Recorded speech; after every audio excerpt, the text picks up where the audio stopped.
Iya Bante, Ya. soalnya dari kata-kata tadi ada beberapa yang saya tangkap yang Ya. mengundang untuk diperjelas dari Bante.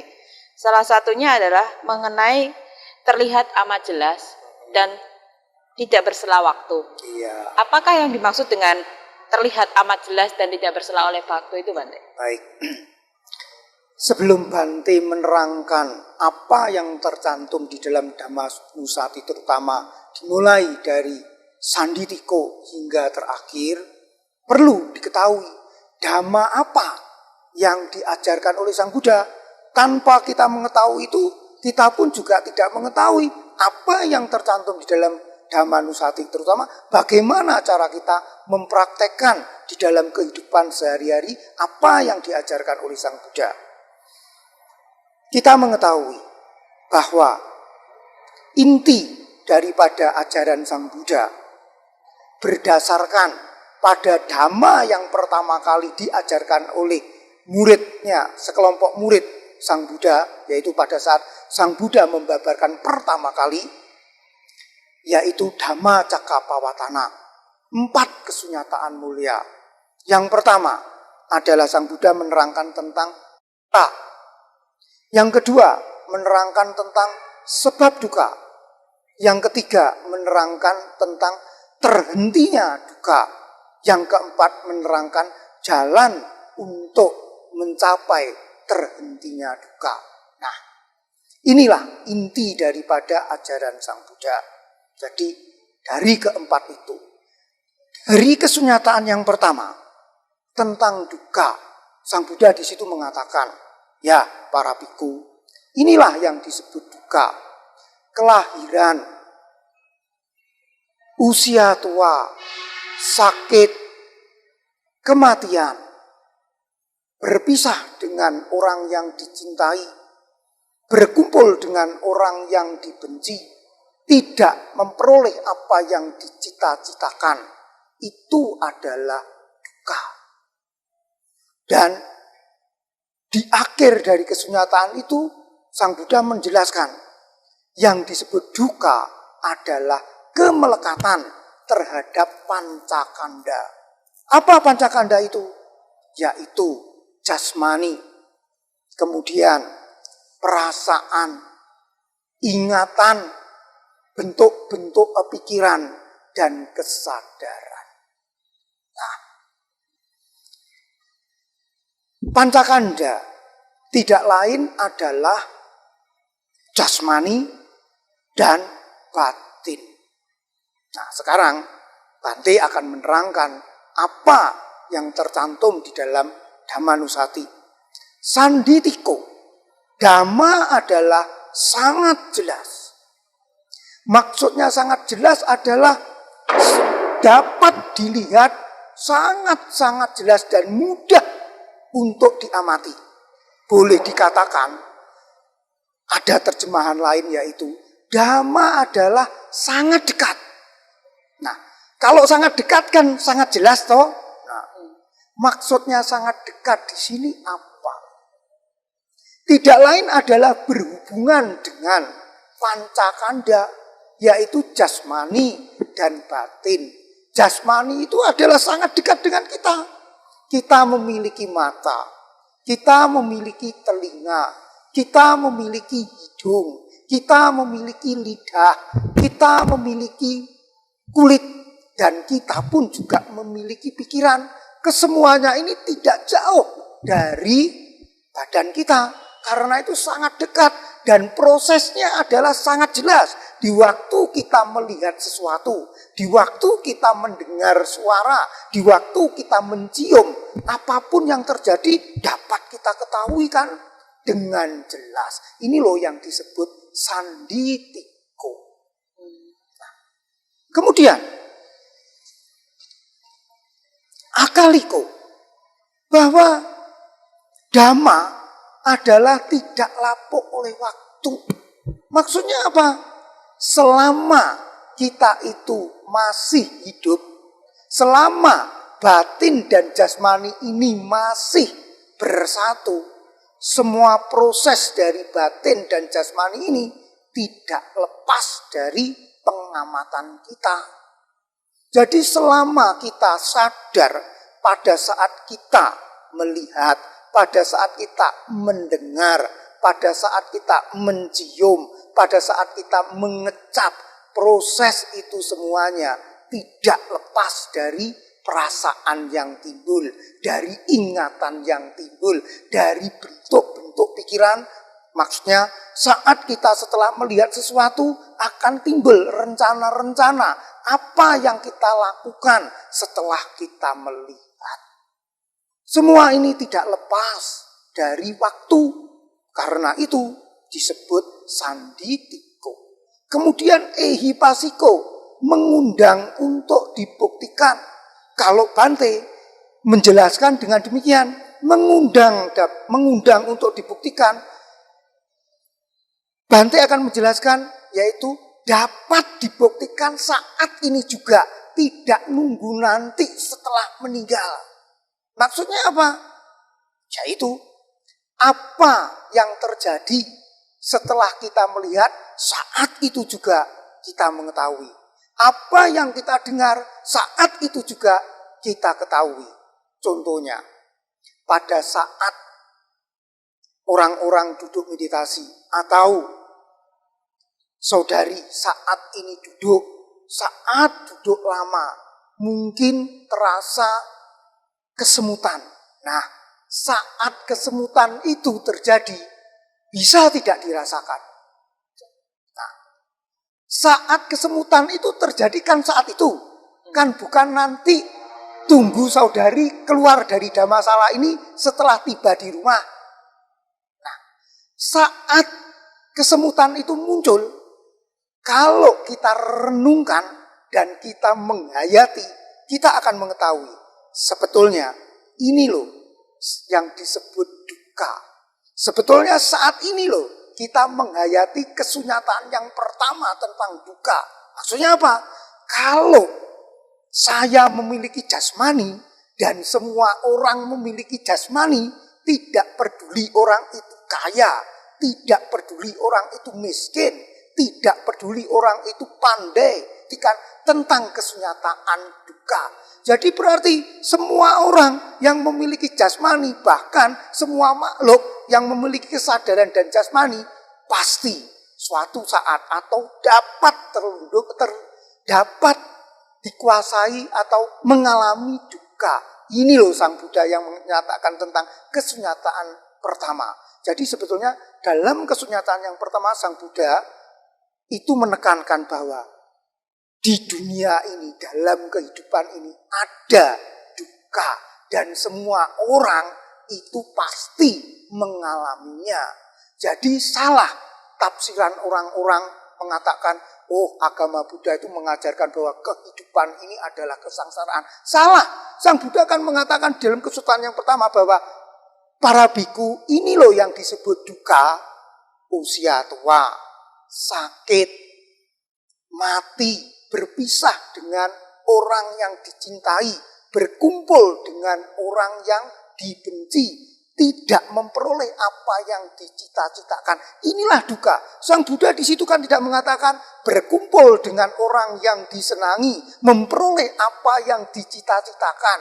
Nah, karena itu kita harus teliti untuk merenungkan kesunyataan yang pertama. Kemudian, opanayiko, bahwa kebenaran-kebenaran Dhamma ini adalah mengarah ke batin. Yang terutama adalah batin. Di dalam kesunyataan yang keempat nanti, di situ tercantum yang pertama kali adalah pengertian benar atau panya. Disinilah diperlukan pengertian. Nah, untuk kita mengerti, memahami Dhamma kan bukan dengan dengkul atau lutut, tetapi dengan apa? Kebijaksanaan. Kebijaksanaan itu di mana? Di tubuh atau di batin?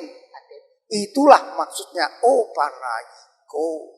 Kemudian pacatang weditabo winyuhi dapat diselami oleh para bijaksana di batinnya masing-masing. Contohnya, pada saat Anda kesemutan tadi, siapa yang bisa merasakan? Anda atau teman Anda yang di sebelahnya. Saya sendiri. Nah, itulah yang dimaksudnya bahwa dapat diselami oleh batin para oleh para bijaksana pada batin masing-masing, bukan batinnya yang di sebelah. Jadi apa yang kita alami, kita sendiri yang mengetahui, yang mengalami, sedangkan orang lain tidak tahu. Karena itu Sang Buddha mengatakan, suci atau tidak suci tergantung dirimu sendiri. Aku hanyalah sebagai penuntun. Itu sebetulnya lebih jelas kalau kita bisa mengerti apa yang tercantum di dalam Buddha Nusati tentang Pacatang Weditabu Winyuhiti. Itulah. Nah, mungkin saudari akan bingung. Bante kok mengatakan tentang mata, tentang hidung, tentang telinga. Hidung, mata, telinga itu adalah jasmani. Dan mungkin ada yang bingung. Lalu apa hubungannya dengan praktek, dengan dhamma? Sang Buddha pernah dicari oleh Bahya. Bahya adalah seorang petapa yang dia bertapa sangat lama, tetapi dia tidak menemukan kebenaran yang diajarkan oleh Sang Buddha. Pada suatu saat dia ditemui oleh temannya pada kehidupan yang lalu, yang sekarang adalah sebagai dewa. Dia mengasih tahu, Bahya, kamu itu sebetulnya bukanlah seorang arahat. Karena saat itu Bahya menganggap dirinya adalah seorang arahat. Loh, saya bukan seorang arahat. Bukan, karena kamu tidak mempraktekkan, bahkan tidak mengerti kebenaran. Lalu, apakah di dunia ini ada arahat? Ada. Saat ini pun juga ada. Siapa? Yaitu petapa Gautama. Kalau kamu ingin betul-betul menjalani dhamma, carilah dia. Kemudian diberitahu di tempatnya. Dan saat itu juga Bahya pergi menemui Sang Buddha. Dan saat itu Sang Buddha lagi melaksanakan pindapata, mengumpulkan dana makanan. Bahya mencari dan bertemu di tengah jalan.